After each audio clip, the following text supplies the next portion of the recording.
Thank you. It is awesome to be here. Love USU. I applied to both USU and BYU. BYU rejected me, and I am so thankful. None of that would have happened. So go Aggies.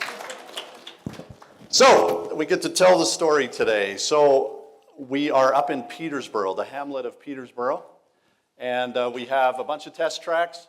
We have another building here now, and we've got a bunch of engineers and then business support around those engineers to make autonomous vehicles.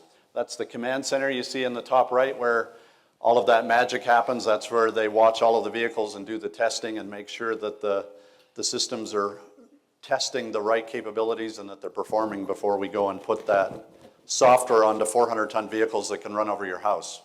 And so we have the world's largest robot mining trucks running down in Elko, Nevada, where we're going to have to shut the mine down because no one wants to live in Elko, Nevada, apparently. And so they run out of drivers every year. And so they've told the drivers that we need to train you on how to run the software. We're not laying anyone off, but we've got to have automation to help. Another place where there's a challenge is in California.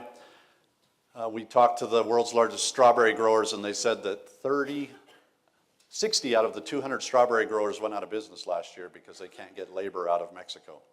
And so with the minimum wage hikes from the Democrats and the border block from the Republicans, it's a win-win. So I'm agnostic.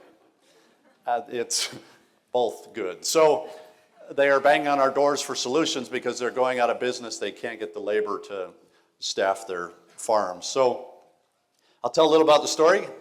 I was born in Grassy Lake, Alberta, Canada, 122 people. It is called a hamlet. And there was a Tory in every grade in my senior year with my cousins. So I could high-five all of them from kindergarten to 12 in the hallway, 11 in my graduating class, and 11 in my family.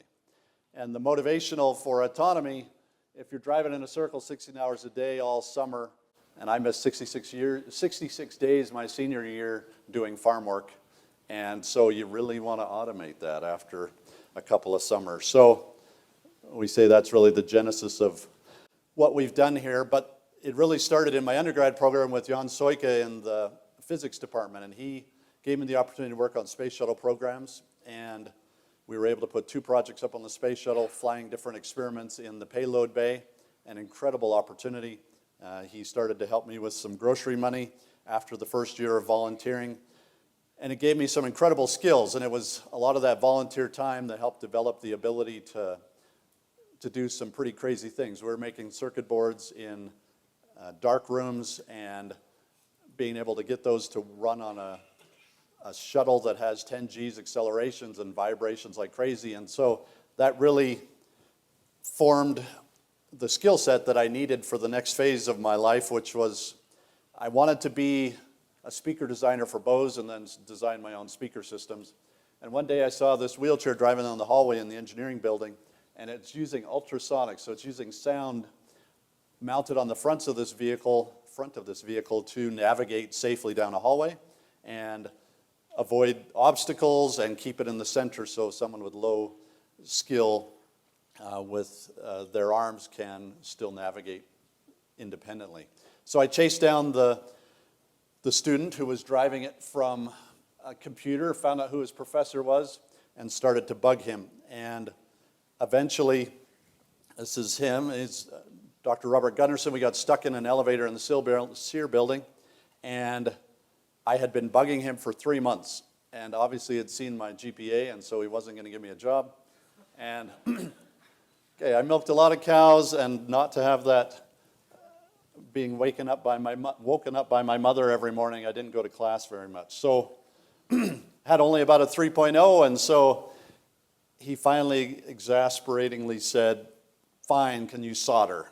And I said, "I'm a darn good solderer. I put stuff on the space shuttle. I'm your man." And so he hired me, and we were able to build that robot, and we soldered it together.